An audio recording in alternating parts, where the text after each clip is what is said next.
जी, आप तीनों मान लीजिए पाकिस्तान से आए हैं, आपका वहाँ सत्संग सुनते हैं? वो बहुत विकल थे कि आपसे एक बार दर्शन करने हैं। स्वागत है भाई। स्वागत है आपका।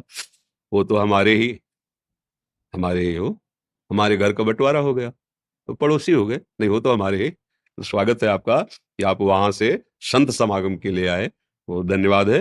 बस नाम जप करो और अपने धर्म से रहो, अपनी निष्ठा से रहो। ये सारी भूमि, जितना भी विश्व ब्रह्मांड मेरे श्री कृष्ण का ही है, कहीं भी कोई भी हो मेरा ही है। कोई भी नाम ले, कोई भी आराधना करे, किसी भी धर्म का हो, उपासना तो मेरे ही भगवान की कर रहे हो जी। हम सो जाते हैं घर पे, मतलब नींद में सो जाते हैं तो आत्मा बहुत सारी, जैसे यहाँ सैकड़ों, इधर भी उधर भी पूरा में, जो कारण वो क्या बहुत है। सारे आत्माएँ घेर लेती हैं, इनको ऐसा अनुभव होता है।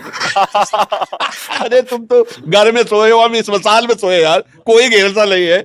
आत्मा क्या कहती है कि परमात्मा का नाम कैसे लिया जाए, बस यही कहती है। देखो आप बताए, देखो आपने सुनो, आप तो मैं बताए, ये मन जो है ये बहुत बवाली चीज है। ये स्वयं भगवान बन जाएगा, कभी देवता बन जाएगा, कभी काम बन जाएगा, कभी भूत बन जाए। स्वप्न में कोई नहीं होता, केवल एक मन होता है और सब रच देता है। ये सब केवल मन की कल्पना है।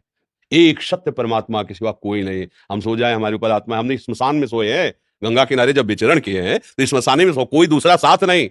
और बच्चे थे, नौजवान, कभी किसी ने ऐसा भय नहीं। और जहां भय लगा वहीं हम लेटे हैं, वहीं बैठे। कहां भय? अगर है भय तो भगवान भी है, अगर वो है तो भय कैसा? कहीं भी हम परास्त नहीं हुए। तो पहले इस प्रश्न का उत्तर, पहले आप मन को ये समझाइए, केवल मन की मानी हुई कल्पना है। कोई भी आत्मा ऐसा नहीं है जो हमको आकर, अरे दूसरा कोई है नहीं, ये दूसरा मानने पर ही है। भूत मानोगे तो भूत है। सच्ची में भूत प्रकट हुआ नामदेव जी के सामने, बहुत बड़ा। नामदेव जी ने कहा, आप हमको धोखे में नहीं डाल सकते, विठल तुम ही हो। भूत खत्म, विठल भगवान प्रकट। कुत्ते ने रोटी उठाई चले गए, आप हमें धोखे में नहीं डाल सकते, गुरु कृपा हो चुकी, आप ही हो। कुत्ता का भाव हट गया और वहां विठल भगवान खड़े हैं। ये कोई भूत नहीं, कोई और आत्मा नहीं, ये सब नाटक है माया का। खूब नाम जप करते हुए सो, देखो हमें बताना कौन सी आत्मा आके तुम्हें लिपटती है। नाम जप करते हुए, प्रभु के सिवा कोई नहीं, ऐसा भाव करते हुए सो, कुछ नहीं। स्वप्न में आप सब देखते हो, कुछ होता है क्या? ऐसे कुछ नहीं है, एक भगवान है केवल। बस मान जाओ तो अभी सब बात खत्म हो जाएगी। डरे भी बहुत है इसी की जो देख कर, और डरे भी बहुत है। तीन अशांत पाँच है छह मन, मन अशांत है। कुचले कुचले, ये खुद शैतान है मन, ये खुद भगवान है मन। बस शैतान से हटाओ, भगवान में लगाओ। अभी ये भगवत दर्पण का क्या दोष? आप जैसे बनोगे वैसे ही आपको दिखा देगा। बस बात इतनी समझो, तोरा मन दर्पण कहलाए।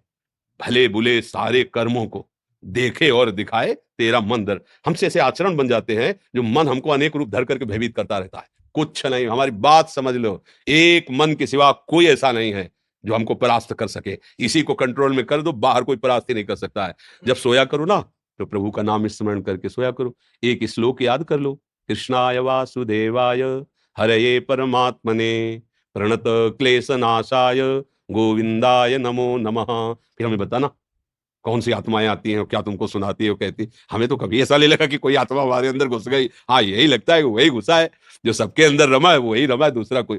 बिल्कुल, ये श्लोक याद कर लेना, फिर हमें बताना जहां तुम्हें भय लगे और जहां तुम्हें ऐसा लगे, इसका उच्चारण करना, फिर हमें बताना। ठीक है? बकाया हम स्वागत करते हैं, आप इतनी दूर से आए हैं संत समागम के लिए। हाँ, आपको धन्यवाद है।